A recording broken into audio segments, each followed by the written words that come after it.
ଜୟ ମା ତାରିଣୀ। ଯେଉଁ ଭକ୍ତ ନିରନ୍ତର ଭାବେ ତାଙ୍କୁ ଡାକେ, ମା ନିଶ୍ଚୟ ଶୁଣନ୍ତି। ଆଜି ଆମେ ଶୁଣିବା ଏମିତି ଏକ ଅଦ୍ଭୁତ କାହାଣୀ, ବୁଢ଼ା ଶଙ୍ଖାରୀ ଓ ମାଙ୍କ ଅପାର ଦୟାର କାହାଣୀ।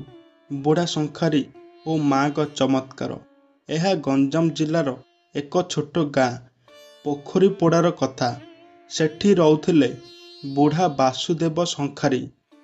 ବୟସ ହୋଇଯାଇଥିଲା, ଶରୀର ଦୁର୍ବଳ, କିନ୍ତୁ ଭିତରେ ଥିଲା ଭକ୍ତିର ଏକ ଅଗ୍ନି। ସେଦିନ ରାତି ମା ତାରିଣୀଙ୍କ ନାମ ଜପ କରୁଥିଲେ।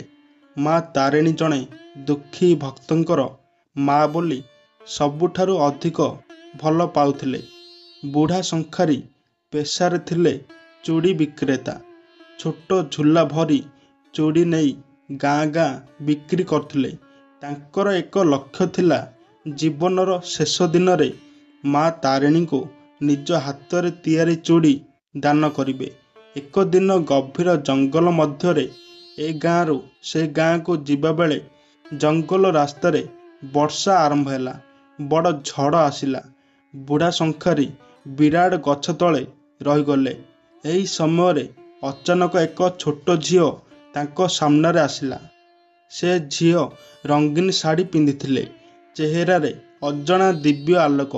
ସେ ବୁଢ଼ାଙ୍କୁ ଦେଖି କହିଲା, ବାପା, ମୋତେ ଏକ ଚୁଡ଼ି ଦିଅ, ମୁଁ ଏଠାରେ ଏକା। ବୁଢ଼ା ଭାବିଲେ, ଏହି ଜଙ୍ଗଲ ମଧ୍ୟରେ ଏମିତି ଝିଅ କେଉଁଠୁ ଆସିଲା, ତେବେ ଦେଲେ ଏକ ରଙ୍ଗୀନ ଚୁଡ଼ି। ଝିଅ ହସିଲା, ଅପୂର୍ବ ହସ। ମୁଁ ଦେବି ବୋଲି ଯେବେ କହି ମା ତାରିଣୀ ପଇସା ଦେବାକୁ ହାତ ବଢ଼ାଇଲେ, ଅଚାନକ ଛୋଟ ଝିଅ ଗାୟବ ହୋଇଗଲା। ବୁଢ଼ା ଶଙ୍ଖାରୀ ଆଶ୍ଚର୍ଯ୍ୟ ହେଲେ, ଚିତ୍କାର କଲେ, ଏଇ ଝିଅ କିଏ, କେଉଁଠି ଗଲା? ଚାରିପଟେ ଶୂନ୍ୟତା, କେବଳ ଗଛ ଓ ଝଡ଼ର ଶବ୍ଦ। 3 ଦିନ ପରେ ଯେବେ ବୁଢ଼ା ଶଙ୍ଖାରୀ ମା ତାରିଣୀଙ୍କ ମନ୍ଦିରକୁ ଗଲେ, ସେଠି ଦେଖି ଆଶ୍ଚର୍ଯ୍ୟ ହେଲେ, ମାଙ୍କ ମୂର୍ତ୍ତି ହାତରେ ସେହି ରଙ୍ଗୀନ ଚୁଡ଼ି। ବୁଢ଼ା ତୁରନ୍ତ ଗୁହାରି ପଡ଼ି କାନ୍ଦି ପକାଇଲେ, ମା, ତୁମେ ଝିଅ ରୂପରେ ଆସି ମୋ ଚୁଡ଼ି କିଣିଲୁ, ମୁଁ କେଡ଼େ ଭାଗ୍ୟବାନ। ଗାଁରେ ଏହି କଥା ପ୍ରଚାର ହୋଇଗଲା। ଲୋକମାନେ ଶଙ୍ଖାରୀ ବୁଢ଼ାକୁ ମାଙ୍କ ଭକ୍ତ ବୋଲି ସମ୍ମାନ କରିବା ଆରମ୍ଭ କଲେ।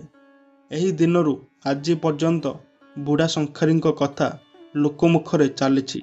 ମା ତାରିଣୀ କେବେ କାହାକୁ ତ୍ୟାଗ କରନ୍ତି ନାହିଁ।